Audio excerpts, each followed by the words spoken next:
Hello everyone. I hope आप सभी लोग अच्छे होंगे। Welcome back our YouTube channel Ashish Tiwari. My name is Muskan and आज की इस वीडियो में हम बात करेंगे। हमारा जो सब्जेक्ट है हिंदी भाषा और साहित्य सी। तो हमने लास्ट वीडियो में हिंदी भाषा साहित्य ए और बी दोनों को कंप्लीट कर लिया है। आज की इस वीडियो में हम बात करेंगे हिंदी भाषा और साहित्य सी के इंपॉर्टेंट क्वेश्चन विद आंसर्स के बारे में। ठीक है, तो आपको जो वीडियो है वो पूरी वॉच करनी है, पूरी देखनी है। पूरी वीडियो देखोगे, सारे क्वेश्चन आप पढ़ोगे तो आपको इसके जो इंपॉर्टेंट क्वेश्चन विद आंसर है वो इजिली आपको समझ में आ जाएंगे। कोई भी क्वेश्चन है वो आपको स्किप नहीं करना है, ये बात ध्यान रखनी। कोई भी क्वेश्चन आपको स्किप नहीं करना है। हो सकता है कि आप जो क्वेश्चन स्किप करते हो उससे रिलेटेड आपका कोई भी क्वेश्चन आपके एग्जाम में आ सकता है, पॉसिबिलिटी होती है। तो इसलिए कोई भी क्वेश्चन स्किप मत करना, सारे क्वेश्चनों को ध्यान से समझना। तो आपका जो एग्जाम है उसमें आपकी बहुत हेल्पफुल, जो एग्जाम है उसमें हेल्प मिलेगी आपको इससे। तो वीडियो स्टार्ट करने से पहले एक बात बता देती हूँ कि अगर किसी को ये पीडीएफ बाय करनी है तो नीचे डिस्क्रिप्शन में नंबर दिया गया है, उस पर जाकर मैसेज कर लीजिए, वहां से जाकर पीडीएफ बाय कर सकते हैं। अदरवाइज आप वीडियो देखकर भी अपने जो एग्जाम की तैयारी है कर सकते हैं। अगर किसी को लेना है तो उसके लिए नीचे डिस्क्रिप्शन में नंबर दिया गया है, वहां से जाकर आप बाय कर सकते हैं। चलिए टाइम वेस्ट नहीं करते हैं, सबसे पहले अपनी वीडियो की तरफ आगे बढ़ते हैं। हमारा जो क्वेश्चन नंबर फर्स्ट है, क्वेश्चन नंबर फर्स्ट में बताया कि जो हिंदी के जो उद्भव, हिंदी भाषा का उद्भव कैसे, मतलब इसका आरंभ कैसे हुआ और इसके विकास की जो प्रक्रिया है उसके बारे में बताना है। इसके ऑप्शन में एक और है, हिंदी भाषा के जो भौगोलिक क्षेत्र है उनकी जो बोलियां थी ना, उनके वर्गीकरण के बारे में बताना है। इसके ऑप्शन में ही है, तो दोनों में से कोई भी एक करना होता है, तो हम दोनों को ही समझ लेते हैं। हो सकता है इससे रिलेटेड आपके एग्जाम में अगर विकास के बारे में पूछ सकता है, या फिर आपकी जो बोलियां उनके जो भौगोलिक क्षेत्र है उनके बारे में भी पूछ सकता है। तो क्वेश्चन कैसे भी आपको घुमा फिरा के पूछ सकता है। तो परिचय देख लेते हैं इससे कि जो हिंदी भाषा है वो भारत की एक ऐसी प्रमुख और व्यापक रूप से बोली जाने वाली भाषा है। आपको बताइए इसलिए हर जगह जो हिंदी भाषा है उसका इस्तेमाल हो रहा है।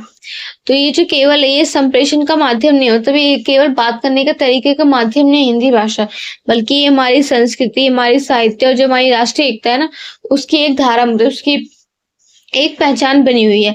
जो हिंदी साहित्य है ना उसका हजारों वर्षों पुराना और इसका विकास है वो भाषिक परिवर्तन, सामाजिक जो परिवेश है उन सभी के साथ जुड़ा हुआ। आपको पता है कि हिंदी हमारी संस्कृति, हमारी सभ्यता को दर्शाती है। और इसके साथ साथ ये जो हिंदी की बोलियां हैं वो अनेक जो भौगोलिक विस्तार है उसकी समृद्धि और विविधता को भी दिखाती है हमें। हिंदी का जो उद्भव है वो विकास है वो किस प्रकार से हुआ, तो जैसे संस्कृत से अपभ्रंश की बात कर लेते हैं। तो जो हिंदी का जो हिंदी भाषा का जो मूल स्रोत है वो संस्कृत से हुआ है, और जो भारत की प्राचीनतम भाषाओं में से एक है संस्कृत वर्णन, जो हमारी संस्कृत भाषा है उसके थ्रू ही हमारी जो हिंदी भाषा है उसका उद्भव हुआ, मतलब उसका आरंभ हुआ वहां से। तो जो संस्कृत है उससे पाली और प्राकृत भाषाएं निकली थी। उसके बाद जो प्राकृत से अपभ्रंश भाषा का जन्म हुआ था ना, उससे जिससे जो आधुनिक जो भारतीय जो भाषाएं हैं वो विकसित हुई थी इसके थ्रू। तो अपभ्रंश से ही प्राचीन हिंदी, तो 18वीं से 12वीं जो शताब्दी है उसके बीच में अपभ्रंश से प्राचीन हिंदी, आदिकाल की जो हिंदी है ना, इसका विकास हुआ था इस टाइम में। तो इसमें रचनाएं जैसे पृथ्वीराज रासो ये सारी इसके अंदर प्रमुख मानी जाती है। मध्यकालीन हिंदी में तो जो भक्ति काल है और जो रीति काल है, भक्ति काल है ये 14वीं 17वीं शताब्दी तक चला था। तुलसीदास, कबीर, सूरदास, इन कवियों ने हिंदी को जन्म, तो लोगों की जो भाषा है हिंदी को बनाया था। आम लोगों की जो भाषा वो हिंदी को बनाया था। इन लोगों ने मिलकर अपना इसमें योगदान दिया था, तुलसीदास जी, कबीर जी, सूरदास जी जैसे कवियों ने। और रीति काल में 17वीं से 18वीं शताब्दी तक था ये। इसमें श्रृंगार रस की जो कविता है उसके साथ हिंदी साहित्य का भी विकास किया गया था। आधुनिक हिंदी का विकास 19वीं शताब्दी से, तो जो भारतेंदु हरिश्चंद्र जी है उनको हिंदी का जनक कहा जाता है, और उन्होंने हिंदी को साहित्य, जो हिंदी है उसको साहित्य, नाटक, पत्रकारिता की भाषा बनाने में अपना योगदान दिया था। 20वीं शताब्दी में जो प्रेमचंद जी हैं, जयशंकर प्रसाद, महादेवी वर्मा जैसे लेखकों ने हिंदी को साहित्यिक ऊंचाई तक पहुंचाया था। स्वतंत्रता के बाद जो हिंदी का विस्तार कैसे हुआ, तो जो 1949 में संविधान सभा ने जो देवनागरी लिपि में लिखी जो हिंदी है उसको भारतीय राजभाषा के रूप में स्वीकार किया था, एक्सेप्ट किया था भारतीय राजभाषा के रूप में हिंदी को। और आज जो हिंदी है वो भारत के 22 अनुसूचित भाषाओं में से एक है, और करीब 50 करोड़ से अधिक लोग हैं उनके द्वारा, मतलब मोस्टली 50 करोड़ से अधिक जो लोग हैं वो हिंदी का ही यूज करते हैं। हिंदी भाषा की भौगोलिक क्षेत्र बोलियों का वर्गीकरण। तो हिंदी क्षेत्र की बात करते हैं तो जो हिंदी है ये मुख्य उत्तर भारत, मध्य भारत और पूर्वी भारत के बड़े हिस्सों में बोली जाती है। हिंदी भाषाई क्षेत्र कभी कभी तो हिंदी पट्टी भी इनको कहा जाता है। इसमें से अभी कहाँ पर बोली जाती है मोस्टली, तो उत्तर प्रदेश, बिहार, मध्य प्रदेश, राजस्थान, झारखंड, छत्तीसगढ़, हरियाणा, हिमाचल प्रदेश, दिल्ली, इन सभी राज्यों में मोस्टली हिंदी बोली जाती है ना, हिंदी का क्षेत्र कहते हैं। अब हिंदी की जो प्रमुख बोलियां हैं वो देखते हैं। तो हिंदी की जो प्रमुख बोलियां हैं वो भारतीय भाषाओं के इंद्र आर्य समूह के अंतर्गत में आती है, जिसका वर्गीकरण 3 भागों में किया गया है। पश्चिमी हिंदी आती है जो खड़ी बोली, ब्रज भाषा, कनौजी, हरियाणवी आती है इसके अंदर, पश्चिमी हिंदी के अंदर। पूर्वी हिंदी के अंदर आती है अवधी, बघेली, छत्तीसगढ़ी। और राजस्थानी और बिहारी जो भाषाएं हैं उसमें आती हैं भोजपुरी, मैथिली, मगही, मारवाड़ी। जैसे जो मारवाड़ी लैंग्वेज है वो राजस्थान में मोस्टली होते हैं, और जो बिहारी है वहाँ पे भोजपुरी, ये सारी चीजें ये राजस्थानी और बिहारी भाषाएं हैं। मैथिली अब एक स्वतंत्र और संविधान संस्थापित भाषा है, फिर भी ऐतिहासिक रूप से इसका संबंध हिंदी से ही रहा है। ठीक है, तो खड़ी बोली का महत्व, तो खड़ी बोली जो है वो जो हिंदी है उसकी सबसे मानक और शुद्ध भाषा वाली जो बोली है वो मानी जाती है। ये बोली आधुनिक साहित्य, शिक्षा, मीडिया और जो ऑफिशियल जो वर्ग होते हैं, राजकीय कार्य, उसमें ये प्रयुक्त, उसमें यूज होती है। निष्कर्ष देखते हैं, हिंदी भाषा का विकास एक सतत प्रक्रिया रहा है। इसके अंदर जो विभिन्न जो सामाजिक, सांस्कृतिक, ऐतिहासिक प्रभाव है वो इसके अंदर शामिल है। संस्कृत से शुरू होकर इसने आधुनिक जो खड़ी बोली है उसमें अपना एक सफर लेने में, तो जो भाषा की जो विकास है उसकी कहानी है, बल्कि ये भारत की सांस्कृतिक जो विविधता है, एकता है, उसका भी प्रतीक माना जाता है। हिंदी भाषा की बात हो रही है। हिंदी की जो विविध बोलियां है उसकी जीवांत तो दर्शाती है, मतलब उसकी पहचान को बताती है। उसके जो व्यापक जो भौगोलिक क्षेत्र है वो हिंदी को भारत की सबसे महत्वपूर्ण भाषाओं में अपना एक स्थान देते हैं। और आवश्यकता यह है कि हिंदी के इस समृद्ध इतिहास को समझने के लिए हमें इसे समकालीन विश्व परिदृश्य में इतिहास जो अधिक सशक्त रूप से इसको हम प्रस्तुत करते हैं। क्वेश्चन नंबर 2 है, कबीरदास जी और अथवा सूरदास जी का साहित्यिक परिचय में बताना है, और इसके ऑप्शन में है कि कबीरदास जी के काव्य की विशेषताओं के बारे में बताना है। तो परिचय देख लेते हैं। हिंदी साहित्य में जो भक्ति काल है उसको स्वर्ण युग कहा गया है, ये तो मैंने आपको पहले भी बताया। इस काल के जो कवि है ना, उन्होंने जन भाषा में सरल, भावपूर्ण और जो आध्यात्मिक जो रचना है वो इस काल के अंदर प्रस्तुत की गई है। तो कबीरदास जी और जो सूरदास जी है, इन्होंने इस काल के 2 महान स्तंभों में, मतलब ये जो कबीरदास जी, सूरदास जी है ना, ये इस काल के 2 महान, जो हम बोलते हैं ना कि जो इंसान है वो उनकी 2 बाजू होते हैं, उनके 2 हाथ होते हैं, तो वो मेन स्तंभ होते हैं। तो ऐसे ही ये लोग मतलब इस काल में कबीरदास जी, सूरदास जी दोनों महान स्तंभ बने हुए थे। जहाँ कबीरदास जी ने निर्गुण जो भक्ति है, समाज सुधार की इनको वाणी दी थी, तो वहीं सूरदास जी ने सगुण जो भक्ति है उसमें कृष्णलाल की जो बाल लीलाएं, वात्सल्य, इसका मधुर काव्य में इसको पिरोया था। इसको मतलब इन्होंने कृष्ण भक्ति के बारे में बताया था, और कबीरदास जी ने समाज की जो कुरीतियां हैं उसके बारे में बात की थी। तो इस आंसर में हम कबीर के साहित्यिक परिचय, उनके काव्य के बारे में पढ़ेंगे। कबीरदास जी का साहित्यिक परिचय क्या है? तो कबीरदास जी का जो जन्म है वो 15वीं शताब्दी में माना जाता है। एग्जैक्टली हमें कोई डेट, कोई ईयर नहीं पता है कि हम बोल सके कि हाँ इनका जन्म इस डेट में, इस ईयर में हुआ। हमें इमेजिन करके, मतलब कई विद्वान बोल रहे हैं कि उनका जन्म जो है उस टाइम में हुआ, कुछ विद्वान बोलते हैं उनका जन्म इस टाइम में हुआ। तो एक जो स्पेसिफिक डेट है वो डिसाइड नहीं है इनके जन्म के लेके। तो इसलिए मैं ये बात की कि जो इनका जन्म है ना वो 15वीं शताब्दी में माना जाता है। तो कोई भी स्पेसिफिक डेट स्टार्ट नहीं है। ओके, तो उनका जो जन्म स्थान है वो वाराणसी, काशी के निकट माना जाता है। मतलब उनका कोई जन्म स्थान भी है, निश्चित हमें नहीं पता है कि इनका जन्म काशी में ही हुआ है या किसी और जगह हुआ है। तो हम मानते हैं कि इनका जन्म जो है वो काशी में ही हुआ है। और ये एक ना जुलाहा समुदाय से संबंध रखते थे। कबीर एक निर्गुण संत कवि थे, जिन्होंने समाज में व्यापक जो आडंबर, जो क्रूरतियां हैं, जातिवाद, पाखंड, धार्मिक जो भेदभाव होते ना, उनके खिलाफ इन्होंने विरोध किया था कबीरदास जी ने। कबीरदास जी के जो काव्य है उसमें सूफी विचारधारा, भक्ति तत्व और समाज सुधार के इन सभी के अद्भुत समन्वय देखने को मिलते हैं, जो गुण है उसमें देखने को मिलते हैं। उन्होंने साकी, रमेनी, सबद जैसी जो रचनात्मक जो रूप है इसे अपनी वाणी के थ्रू बताया था और इनका जो संपूर्ण काव्य है वो बीजक नामक ग्रंथ में संकलित है। मतलब बीजक नामक जो ग्रंथ है उसके अंदर बताया गया है। कबीरदास जी के जो काव्य की जो प्रमुख विशेषताएं क्या है, तो ये निर्गुण भक्ति की प्रधानता है इसके अंदर। कबीरदास जी ईश्वर को निराकार मतलब इनको आकार बोलते थे कि जो ईश्वर है उनका कोई भी आकार नहीं होता, उनकी कोई पहचान नहीं, मतलब हम ये नहीं बोल सकते कि ईश्वर ऐसे दिखते हैं क्योंकि हमने कभी ईश्वर को देखा नहीं है। वो निराकार है, उनका कोई भी रूप नहीं है। तो उनके अनुसार जो ईश्वर है, तो उनके अनुसार ईश्वर है ना सर्वत्र, मतलब ईश्वर को अगर आप खोजना चाहो तो ईश्वर आपको हर जगह मिलेंगे। आप जहां देखोगे आपको ईश्वर वहीं मिलेंगे।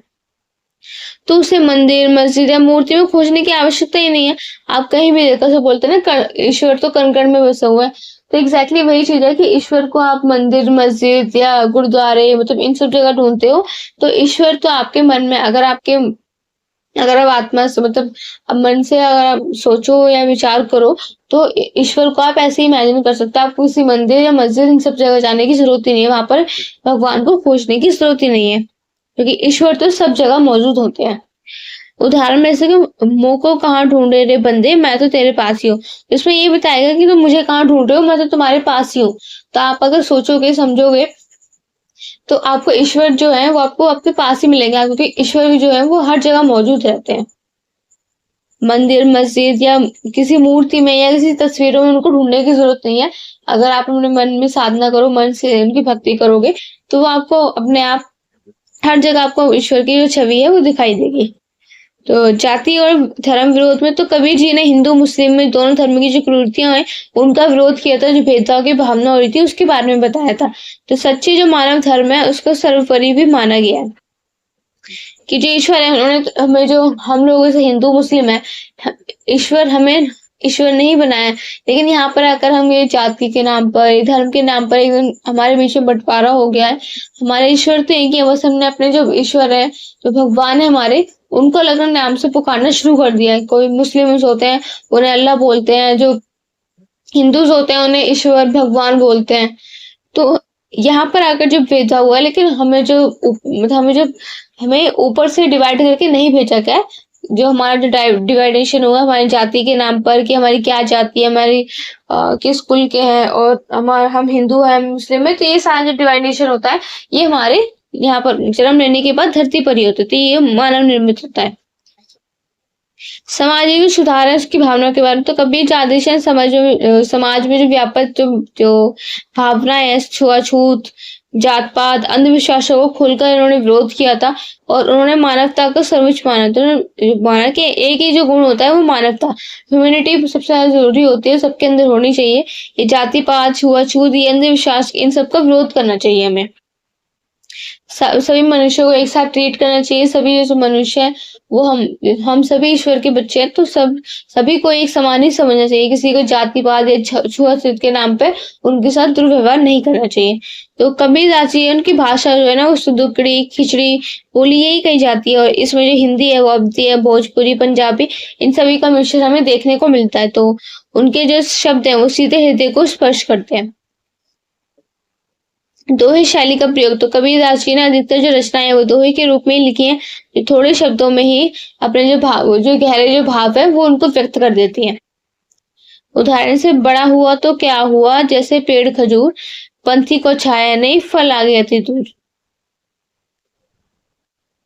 देखो जैसे ना जो पेड़ होता है ना, खजूर का पेड़ आपने देखोगे वो कितना बड़ा होता है, लेकिन जो उसे छाया देने की बात आती है तो वो हमें छाया नहीं देता है।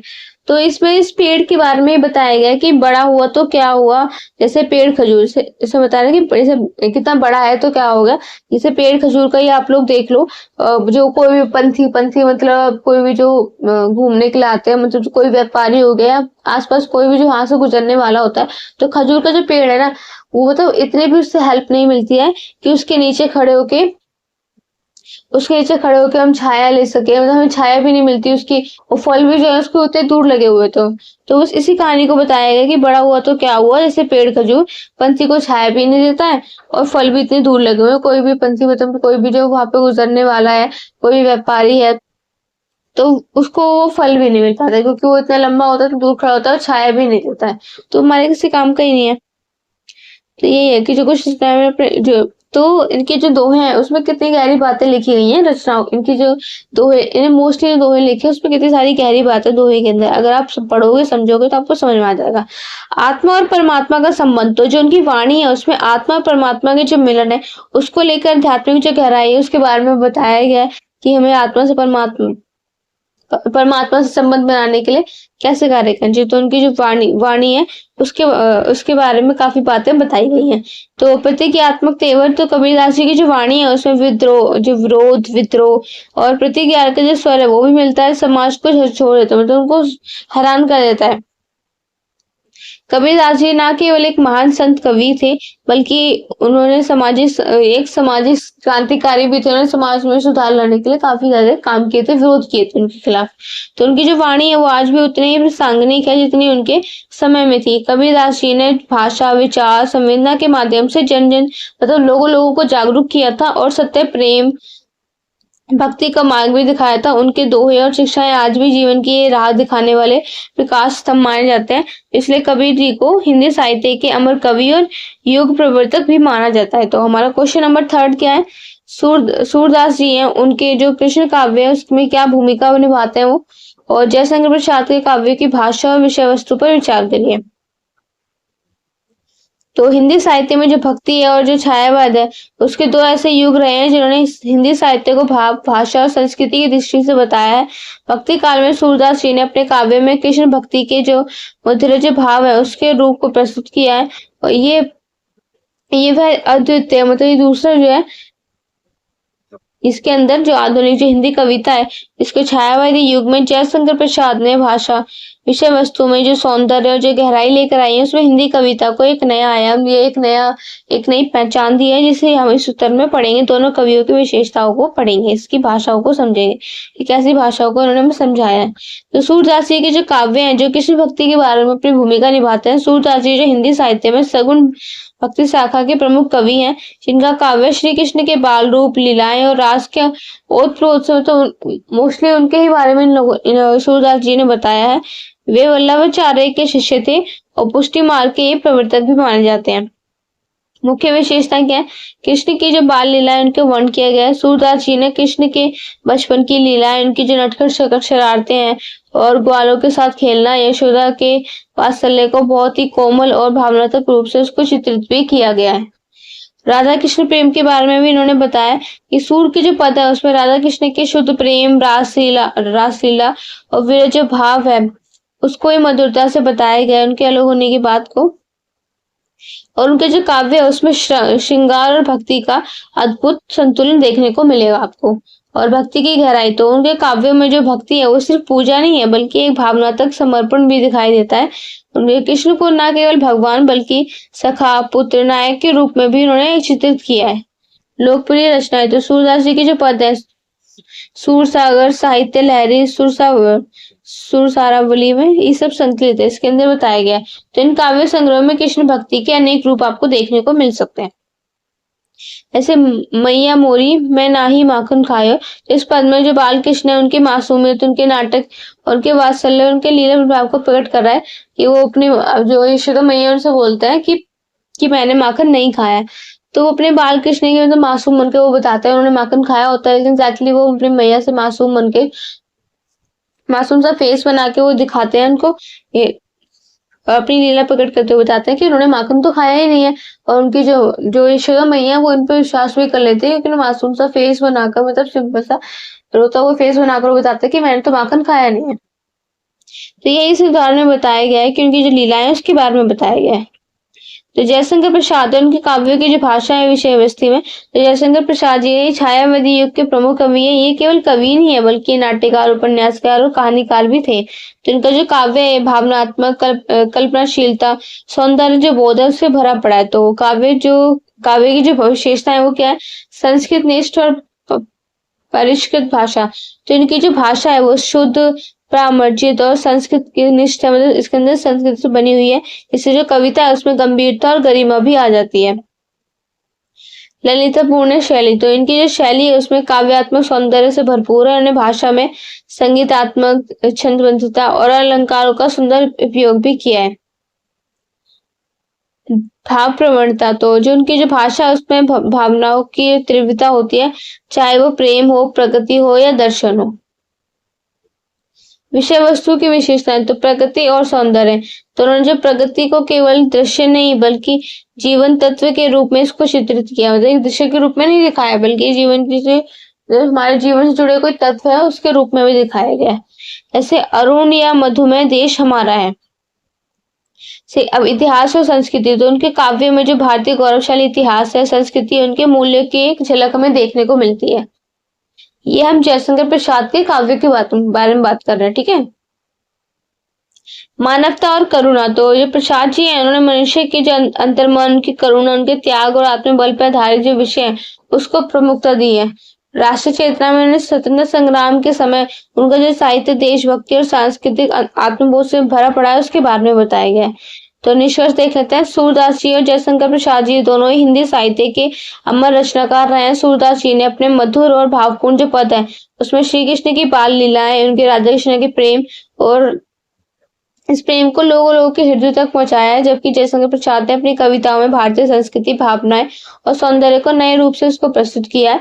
और एक और ये सूरदास जी का काव्य और भक्ति और प्रेम की शक्ति दिखाता है, तो दूसरी तरफ जयशंकर प्रसाद जी के काव्य में मानव मन की गहराई और राष्ट्रीय चेतना का प्रतीक भी बताता है। तो इन दोनों कवियों का योगदान है हिंदी साहित्य के को समृद्ध और ऊंचाई तक पहुंचाने में अपनी महत्वपूर्ण भूमिका निभाते हैं। क्वेश्चन नंबर 4 है हमारा।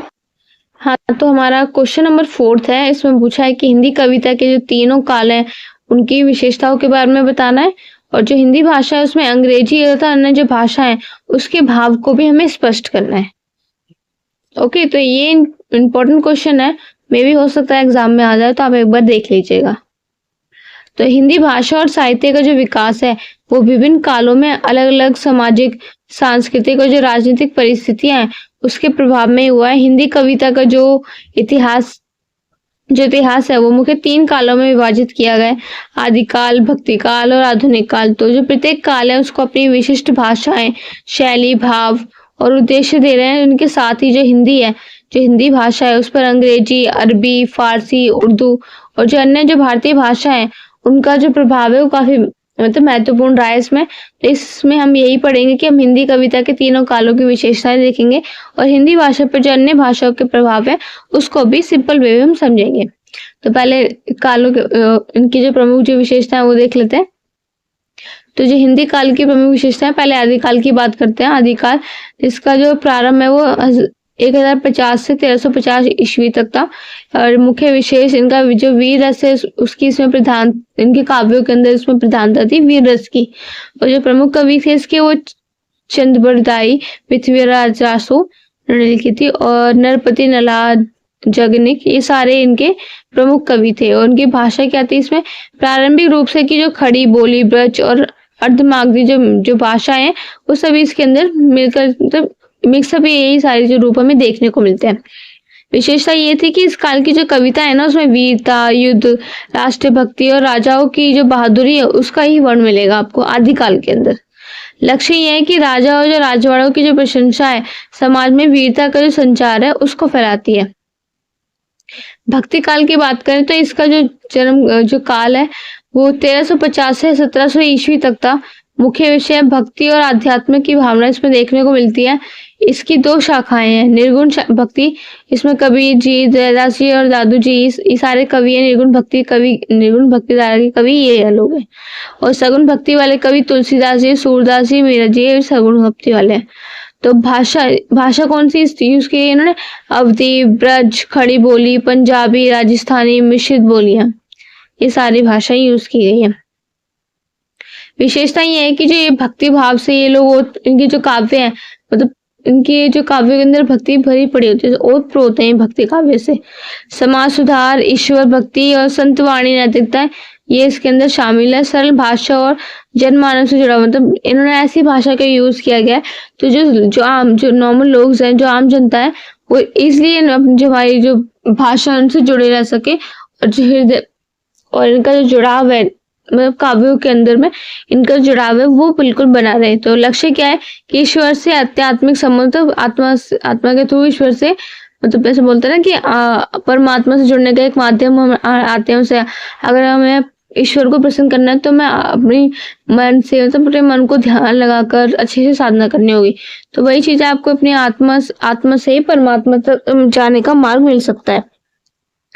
जातिवाद और पाखंड का विरोध करना, तो इसमें यही है कि आत्मिक संबंध बनाना ईश्वर के साथ, जातिवाद का विरोध करना, जातियों के नाम पे भेदभाव किए जा रहे हैं, उनके साथ दुर्व्यवहार हो रहा है, उसका विरोध करना, पाखंड करना। आपने देखा होगा कितने सारे लोग पाखंड करते रहते हैं, साधु बन के बैठ जाते हैं, बट एग्जैक्टली में वो अपना पाखंड करते हैं।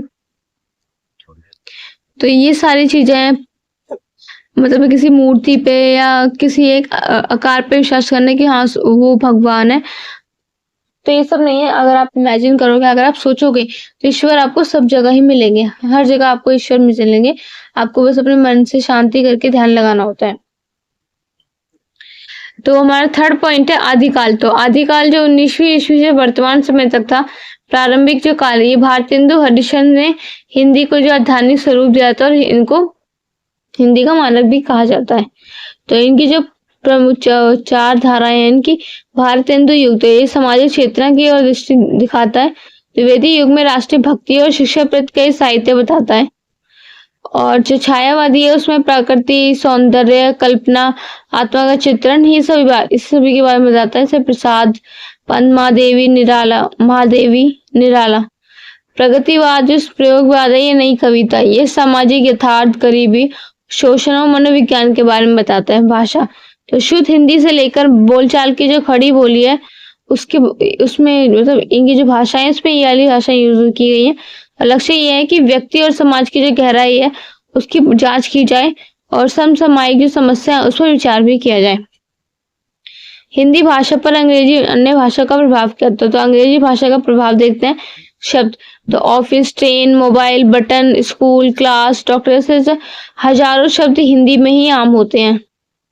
शैली, जो अंग्रेजी है उसकी सीधी और स्पष्ट लेखन शैली हिंदी में अपनाई गई है। और शिक्षा प्रशासन में, शिक्षा, तकनीकी, विज्ञान प्रशासन में अंग्रेजी शब्दावली है, उसका व्यापक यूज हो रहा है इन सभी जगहों पे। उर्दू और फारसी का उपयोग, तो विशेषकर जो मुगल काल में जो हिंदी पर फारसी और उर्दू का प्रभाव पड़ा है, तो शब्दों से मोहब्बत, तकदीर, जमाना, ख्वाब, हकीकत की सभी। तो काव्य शैली से गजल, रुबाई, कसीदा और आदि शैलियां ये भी इसके अंदर आई हैं। अरबी भाषा का प्रभाव, तो जो इस्लामी साहित्य और जो धार्मिक शब्दावली है उसके माध्यम से जो ईमान है, शरीयत है, जुबान और किताब, तो इसके अंदर में आपको ये साहित्य के अंदर आपको इनका स्थान मिलेगा अरबी भाषा का। संस्कृत का प्रभाव, तो जो हिंदी की जो मूल संरचना है संस्कृत पर आधारित है, और शुद्ध हिंदी लेखन, विशेषकर काव्य और साहित्य में जो संस्कृत शब्द है उसका भी यूज हमें अधिकतम मिलेगा। तो अन्य भारतीय भाषा का प्रभाव, तो पंजाबी, बंगाली, मराठी, गुजराती, इन सभी भाषाओं में से हिंदी ने कई शब्द और भाव भी लिए हैं। तो जैसे बंगाली से बाबू, मराठी से थाली, पंजाबी से सरदार और गुजराती से डांडिया। तो ये सारे शब्द हमने अन्य जो हमारी जो भाषाएं हैं उसके थ्रू लिया गया। निष्कर्ष, तो हिंदी कविता है, इसका विकास विभिन्न जो सामाजिक, धार्मिक और सांस्कृतिक प्रभाव है उससे जुड़ा रहा है। तीनों कालों में साहित्य को विभिन्न जो रूप है उसमें आगे बढ़ाया है। वही हिंदी भाषा पर अंग्रेजी, उर्दू, फारसी और अन्य जो भाषा है उसका प्रभाव हमें देखने को मिलता है। इसमें जो अधिक जो आर्थिक, समृद्ध, व्यवहारिक और इसको जीवंत बनाता है, इसके प्रभाव हम देख सकते हैं। तो आज की जो हिंदी है वो एक ऐसी भाषा बन गई है जो परंपरा और आधुनिकता दोनों को ही साथ लेकर चलती है, और जो भारतीय समाज है इसके विविध रंग है उसको सहजता से प्रकट भी करती है। अब हमारा नेक्स्ट क्वेश्चन है कि क्वेश्चन नंबर 5 है, दुष्यंत कुमार की कविता युद्ध चल रहा है, इसके हमें इसके जो आशय है उसको स्पष्ट करना है इस क्वेश्चन के अंदर। तो फर्स्ट ऑफ ऑल हम इसका परिचय देख लेते हैं कि दुष्यंत कुमार हिंदी के प्रसिद्ध कवि रहे थे, जिन्होंने नई कविता, गजल ऐसी विधाओं में अपनी एक विशेष पहचान भी बनाई थी। तो इनकी जो कविता है वो समाज में राजनीति और जो आम आदमी के जीवन की जुड़ी जो समस्याएं होती हैं, उनकी ईमानदारी, उनकी सजीवता से जुड़ी जो प्रस्तुति होती है उसके बारे में बताती है। जैसे एक कविता है, जैसे युद्ध चल रहा है, इसमें एक अनेक इनकी जो प्रसिद्ध कविता आए हैं, जिसमें से उन्होंने अपने यहाँ चारों ओर चल रहे संघर्षों को बड़ी प्रभावशाली तरीके से उसके अंदर में बताया है, व्यक्त किया है। तो इस कविता का एक मतलब केवल युद्ध तक सीमित नहीं है, बल्कि इस कविता का मतलब यह है कि आम जो जीवन है, मतलब जो लोग आम आदमी, जो नॉर्मल्स लोग होते हैं, मतलब आम जो जीवन चलता है, उसमें लड़ाई में विडंबनाओं का उजागर करते हुए उन्होंने बताया। नॉर्मल जो जीवन होता है इंसानों का, तो उसकी समस्या से जुड़ी जो बातें हैं उसको बताया। तो इस कविता का आशय भावार्थ देखेंगे तो दुष्यंत कुमार की ये जो कविता है ना, इसमें प्रतीकात्मकता युद्ध की बात करते हैं। वहां पर जो युद्ध है, जो सीमा पर नहीं है बल्कि समाज के भीतर है, व्यक्ति के मन में है, और जो व्यवस्था है उनके खिलाफ चल रही है। तो ये युद्ध गरीबी, असमानता और अन्याय, शोषण, भ्रष्टाचार और राजनीतिक ढोंग है, इनके खिलाफ हो रहा है। तो कवि दिखाते हैं कि जो किस तरह से आम आदमी है वो हर दिन से एक अदृश्य युद्ध लड़ रहा है। कितनी सारी प्रॉब्लम्स आ रही है, कोई गरीबी, असमानता, ये सारे तो गरीब आम आदमी लोग हैं, इन सबको झेलना पड़ रहा है। तो जो कभी वो पेट के लिए, तो कभी वो अपने अधिकार के लिए, तो कभी वो सच्चाई के लिए लड़ रहे हैं।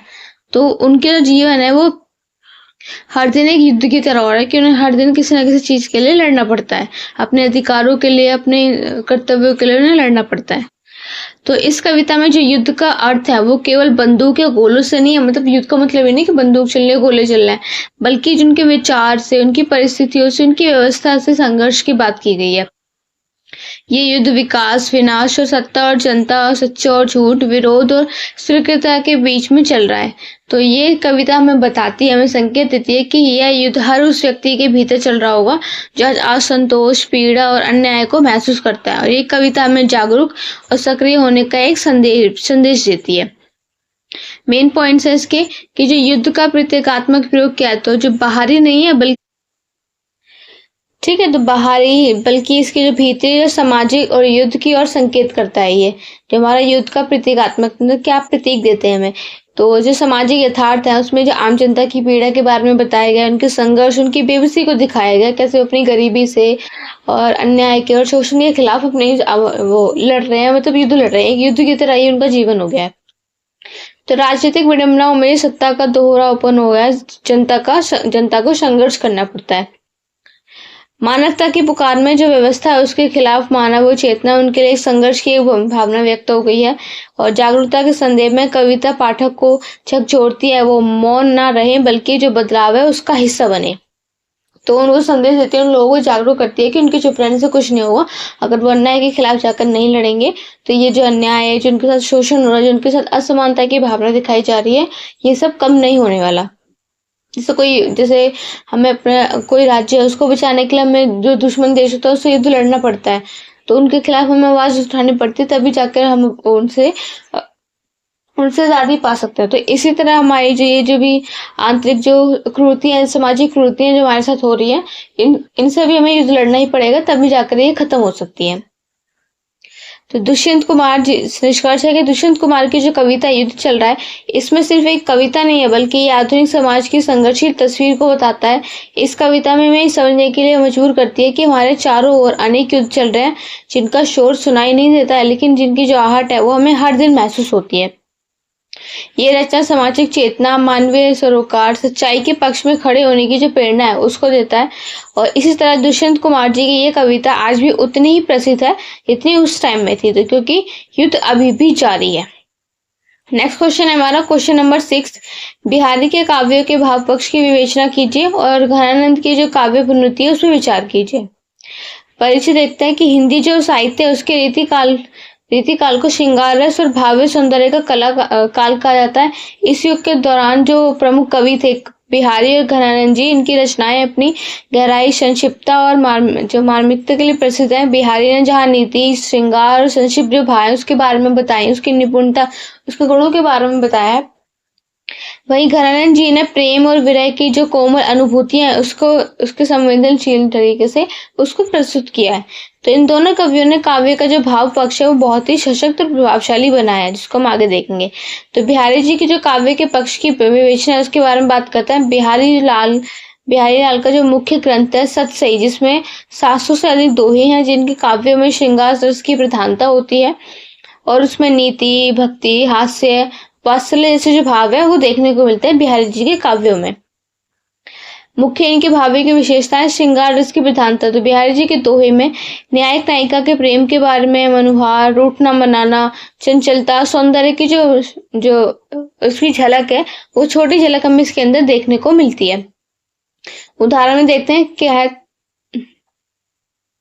कहत नट रीछत खींचत और मिलत खिलत लिजियात, भरे मौन में करते हैं नैनन की ये सौगात। तो आप इन सब में आप ऐसे पता है किसी वे प्रेम, ठीक है, तो उनकी जो कविता है उसके अंदर प्रेम की भावना, रूठना मनाना, उसके जो काव्य की सौंदर्यता है वो उसमें दर्शाया गया है, इस उदाहरण में दिखाया गया आपको।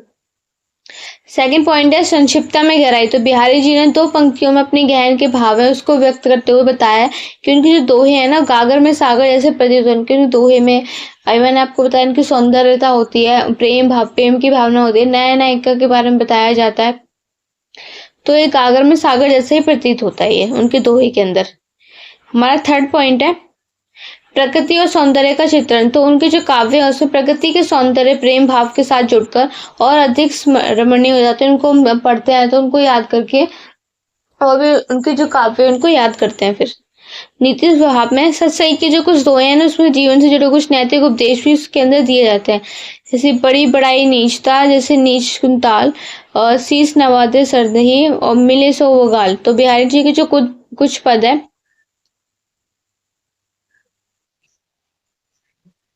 ठीक है, तो इस उदाहरण में बताया गया है कि बड़ी बताई नहीं था, मतलब अगर आप किसी विनम्रता से मतलब आराम से शांति से किसी से बात करते हो, प्यार से बात करते हो, तो सभी आपकी बड़ाई करते हैं। लेकिन अगर अहंकार में आकर आप किसी से बात करते हो, ऐसे रूड होके बात करते हो, तो कोई भी आपकी बात नहीं सुनता है, कोई भी आपसे ठीक से बात नहीं करता। तो इसमें यही बताया गया विनम्रता से बात करते हैं तो सभी आपको सम्मान करता है, आपके साथ सम्मान पूर्वक बिहेव भी करता है। लेकिन अगर आप किसी से अच्छे से बात नहीं करोगे तो वो लोग भी आपके साथ वैसे ही व्यवहार करते हैं।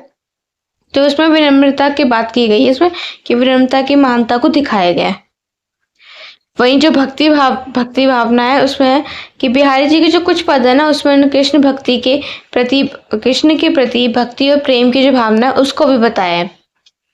अब बात करते हैं घनानंद जी के काव्यों के बारे में। तो जो घनानंद जी है उनके रीतिकाल के ऐसे कवि हैं जो अनुभूति प्रधान प्रेम काव्य के लिए ही प्रसिद्ध हैं। वे प्रेम की दर्द, तड़प, रह और समर्पण को जो ना अत्यधिक ढंग से इसको व्यक्त करते हैं।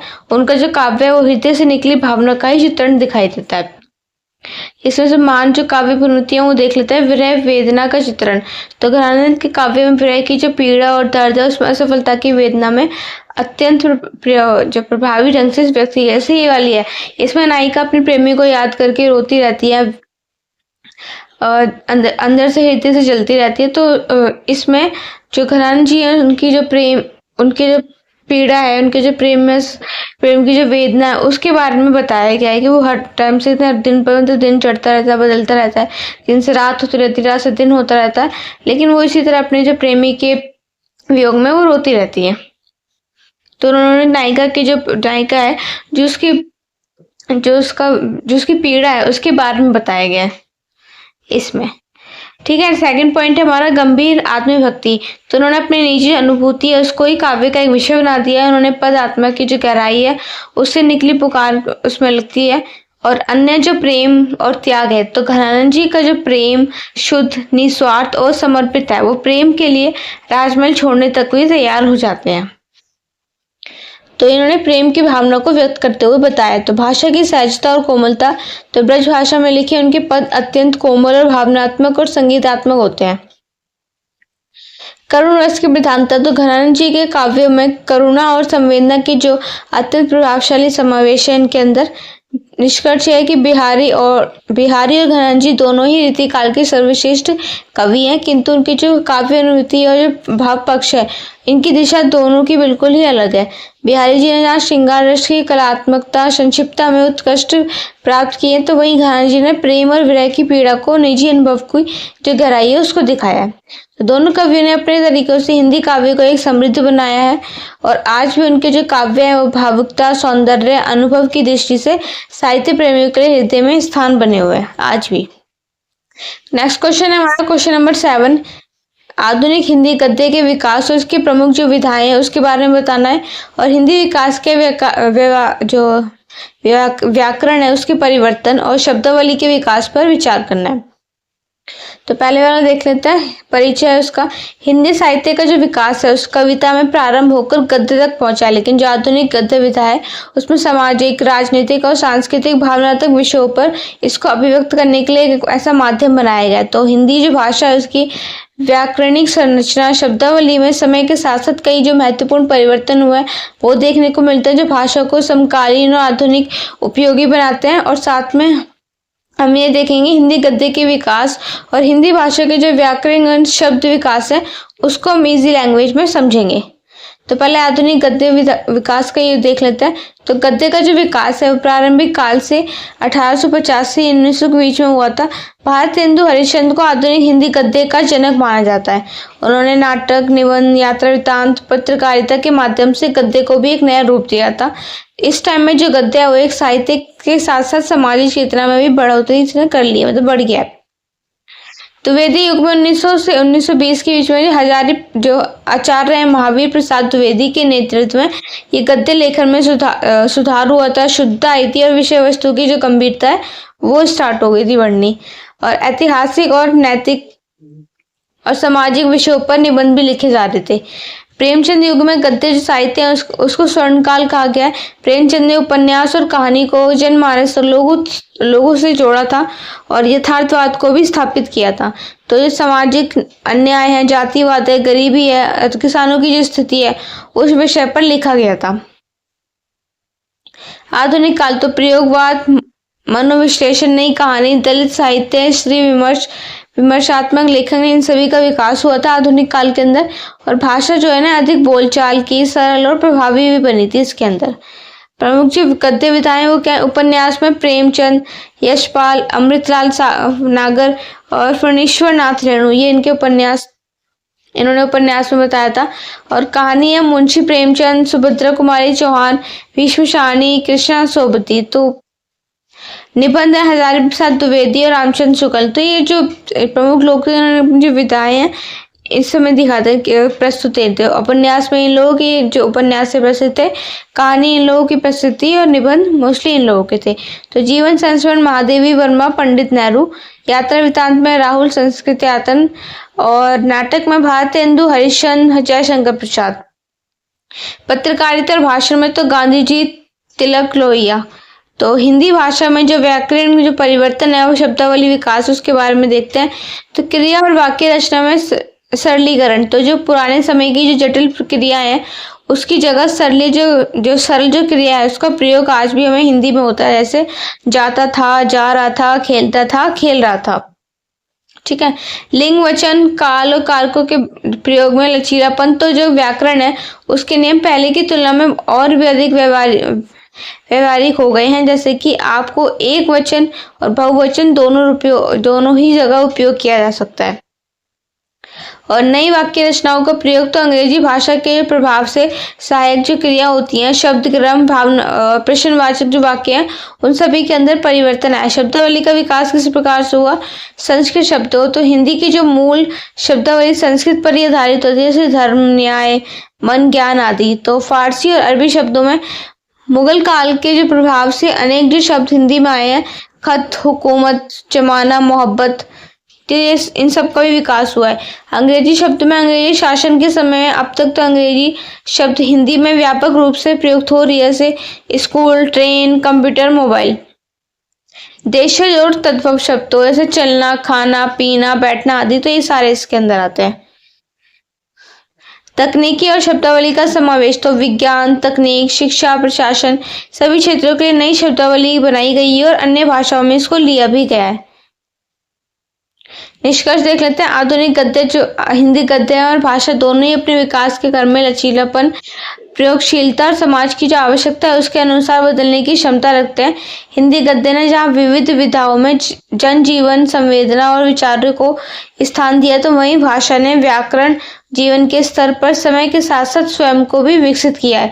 इसी प्रकार जो हिंदी है वो एक ऐसे जीवंत भाषा बन गई है जो परंपरा, आधुनिकता, साहित्य और समाज जैसे दोनों है उसको समाहित करती है।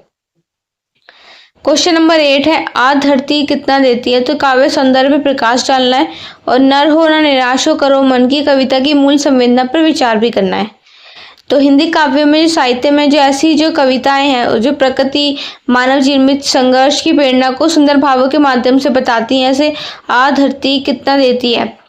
तो इसमें जो भवानी प्रसाद मिश्र जी हैं और नर होना निराश करो मन को मैथिली शरण गुप्त जी ने, दोनों ही कविता में अपने भाव, संदेश और शैली के कारण विशेष महत्व रखते हैं। पहली जो कविता है ना, प्रकृति की उदारता और धरती की जो प्रति कृतज्ञता है, मतलब कर्तव्य, उसको प्रस्तुत करती है। जबकि जो दूसरी कविता है, मानव जीवन में आत्मबल और आशा की जो भावना है, उसको उजागर करती है। तो आ धरती कितना देती है। तो ये कविता भवानी प्रसाद मिश्र जी द्वारा लिखी गई है, जो हिंदी के प्रसिद्ध आधुनिक कवि रहे हैं। कविता में कवि ने धरती की उदारता, सहनशीलता और सृजनात्मकता का अत्यंत सरल और भावपूर्ण चित्रण किया है। तो मुख्य जो काव्य सौंदर्य है, क्या विशेषता है, प्रकृति उसके प्रति कृतज्ञता है। तो कवि जो है भावुक होकर धरती द्वारा दिए जाने वाले अनगिनत जो उपकार हैं उसको याद करते हैं, जैसे अन्न, जल, हवा, छाया, फूल, फल, धूप, जलवायु, ये सभी। सरल भाषा और गहन भाव। तो कविता है उसकी भाषा आम बोलचाल की है, लेकिन उसमें भावों की जो गहराई है, शैली पाठक के हृदय को छू जाती है। उनकी जो भाषा का यूज किया गया उसको पढ़कर जो पाठक है उनके जो हृदय को छू जाती है। ध्वनि और लयात्मकता। तो कविता में जो ध्वनि सौंदर्य है, लय का जो सुंदर समन्वय है, उसको पढ़ते समय संगीतात्मक आनंद भी मिलता है उस टाइम। भावनात्मक चित्रण में, तो कवि ने जो धरती को एक माँ के रूप में बताया है, जो बिना किसी भेदभाव के सबको एक समान रूप से ही देखती है। नैतिक संदेश। तो कविता में जो अंत में जो हमें धरती के संरक्षण को प्रेरणा देती है कि हमें भी धरती के उपकारों के बदले कुछ देना चाहिए। तो नर होना निराश करो मन को कविता में जो हिंदी इसकी मूल संवेदना में बात करता है। ये कविता आधुनिक हिंदी कविता के श्रेष्ठ कवि मैथिली शरण गुप्त द्वारा रचित है। ये एक अत्यंत प्रेरणादायक और उत्साहपूर्वक कविता है, जो पाठक को आत्मबल, संघर्ष और आशा के रूप में भर देती है। मनुष्य की शक्ति है विश्वास। तो कविता का जो सौंदर्य भाव है, मनुष्य में असीम शक्ति और बस उसे निराश नहीं होना चाहिए। निराशा से संघर्ष की प्रेरणा। तो जीवन में जो कठिनाइयां आती हैं, लेकिन हमें उनका सामना करना चाहिए, आत्मविश्वास से उसका सामना करना चाहिए, हमें निराश नहीं होना चाहिए। सकारात्मक सोच संदेश मिलता है कि जब तक जीवन है तब तक आशा भी है, तो हमें प्रयास करते रहना चाहिए, हमें उदास नहीं होना चाहिए, अपनी जो आशा है उसको खत्म नहीं करना चाहिए। सरल भाषा और मजबूत भाव। तो जो कविता है उसमें संस्कृत निष्ठ जो खड़ी बोली उसका यूज किया गया है, और जो उसे एक गंभीर प्रेरक रूप से एक रूप देती है। तो नर होना निराश हो करो मन को, कुछ काम करो, तो कुछ काम करो, मतलब मन को निराश करने की जरूरत नहीं है, आपको अपना काम करते रहना चाहिए, इसलिए आपको जल्दी से रिजल्ट मिलेगा, लेकिन निराश होकर कुछ नहीं होगा। देशभक्ति और कर्म का भाग। तो कविता केवल व्यक्तिगत प्रेरणा नहीं देती है, बल्कि ये राष्ट्रीय कर्तव्य बोध और कर्तव्य पालन की जो भावना है उसको भी उत्पन्न करती है। निष्कर्ष, दोनों ही कविताओं में हिंदी साहित्य में प्रेरणा भाव की दृष्टि से अत्यंत समृद्ध बनाया। आ धरती कितना देती है कविता में प्रगति के उपकारों को याद करते हुए हमें संवेदनशील बनाती है, और नर होना निराश करो मन की जो कविता में निराशा से उठकर कर्म और आत्मबल की ओर बढ़ने को हमें प्रेरणा देती है। तो एक और जहाँ जो पहली कविता प्रगति के प्रति श्रद्धा और विनम्रता सिखाती है, तो वहीं दूसरी और कविता आत्मविश्वास और संघर्षशीलता का संदेश देती है। दोनों कविताएं मिलकर एक पूर्ण मानव और उत्तरदायी जो नागरिक बनने की दिशा है वो हमें दिखाती है। नेक्स्ट क्वेश्चन हमारा क्वेश्चन नंबर 9। सब प्रसंग इनकी व्याख्या करनी है। पहला है कि जो प्रभु तुमको कर दान किए न सब वंचित वस्तु विधान किए, तुम प्राप्त करो उनको ना हो फिर ये किसका दोष कहो, समझो ना अलभ्य किसी धन को, नर ना हो ना निराश करो मन को। तो ये ना निराश करो मन को उसकी कविता से लिया गया एक प्रभाव है, उसकी व्याख्या करनी है। और कबीर संगत साध की बेगी कीजे जाए और दुर्मति दूर गवांसी देसी सुमति बनाए। तो सबसे पहले हम फर्स्ट वाला देख लेते हैं। यहाँ पर इसको मैथिली शरण गुप्त की कविता है नर होना निराश करो, उससे ली गई है। मैथिली शरण गुप्त जी ने लिखी है ये कविता हमें आत्मबल, कर्मठता और आशावाद की ओर प्रेरित करती है। इसमें बताया गया है कि ईश्वर ने ना मनुष्य को बहुत से पहले सब कुछ प्रदान किया गया, लेकिन उसकी जो बुद्धि, विवेक, शक्ति, इच्छा और साधन है ना, ये सब मनुष्य का ही कार्य है कि वो इनका उपयोग करके अपने जीवन को सार्थक बनाए या उसको जीवन को अपने सफल बना ले या उसको नष्ट कर ले, क्योंकि ये सारी चीजें मनुष्य को ईश्वर ने पहले ही दी। अब इनका इस्तेमाल कैसे करना है ये उनके ऊपर निर्भर करता है। यदि मनुष्य किसी भी वस्तु को प्राप्त नहीं कर पाता है तो इसका दोष ईश्वर को नहीं देना चाहिए, बल्कि उन्होंने सब कुछ दे रखा है ऑलरेडी। इसलिए मनुष्य को कभी भी ये नहीं सोचना चाहिए कि कोई भी वस्तु असंभव है। आप उस चीज के लिए मेहनत करो, उसके लिए काम करोगे तो ऑब्वियसली वो आपको चीज जरूर जल्दी से मिल जाएगी, लेकिन उसके लिए आप कुछ करना नहीं चाहते हो, डिपेंड करते हो कि भगवान आपके लिए सब कुछ करेंगे, तो ऐसा नहीं होता। अपने लिए हमें पहले खुद ही कुछ करना पड़ता है। तो कवि का यही संदेश है कि मनुष्य हो तो कभी अपने मन को निराश मत करो। तो इस कविता में जो पंक्तियां, इसमें मनुष्य के संघर्ष, आत्मविश्वास और सकारात्मक जो सोच है उसको आगे चलने की प्रेरणा भी दी है उन्होंने। तो सप्रसंग व्याख्या, तो ये दोहा है जो सेकंड वाले की बात करते हैं। ये दोहा संत कबीर की वाणी से लिया गया है। कबीर एक निर्गुण भक्ति मार्गी संत है जिन्होंने सरल भाषा में गहन जो सत्य है उसको प्रयुक्त किया अपने दोहे में, अपने काव्यों के अंदर। कबीरदास जी बोलते हैं कि सज्जन और संतों की जो संगति है वो शीघ्र करनी चाहिए। ऐसे लोगों की संगति से जीवन में शुभ बुद्धि उत्पन्न होती है। दुष्ट विचार, क्रोध, अहंकार, लोभ जैसे जो विकार है ये दूर हो जाते हैं उनकी संगति से। संतों की जो संगति है वो मनुष्य को सच्चे मार्ग की ओर ले जाती है और जीवन को शांत भी रखती है। तो कबीर के अनुसार जो सत्संग है उससे ही व्यक्ति को आत्मज्ञान, सद्बुद्धि प्राप्त होती है। इसलिए वो कहते हैं कि देर मत करो, जितना जल्दी हो सके संतों की संगति में जाओ।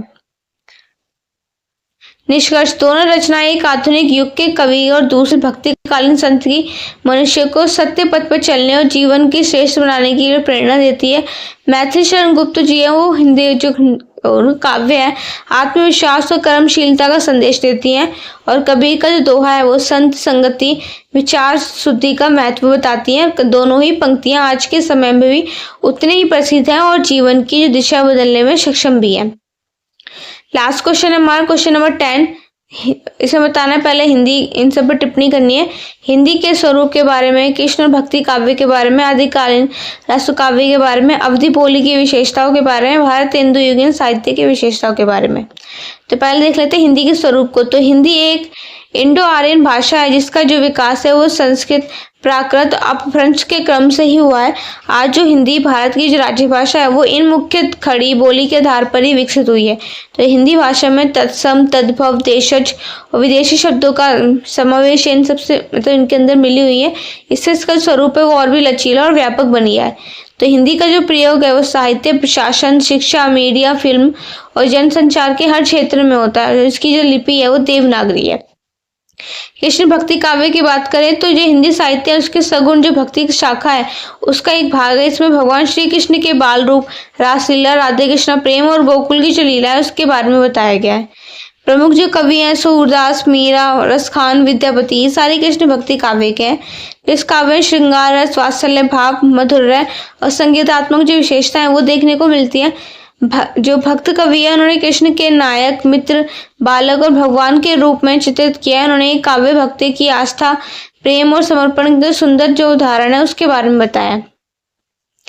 आदिकालीन रसो काव्य के अंदर जो आदिकालीन है उसको हिंदी साहित्य का वीर गाथा काल कहा जाता है। तो इस काल के जो प्रमुख काव्य है वो रसो काव्य के कहे जाते हैं। ये अधिकतर वीर रस, विधान और गाथात्मक और चरण जो कवि द्वारा रचित होते हैं।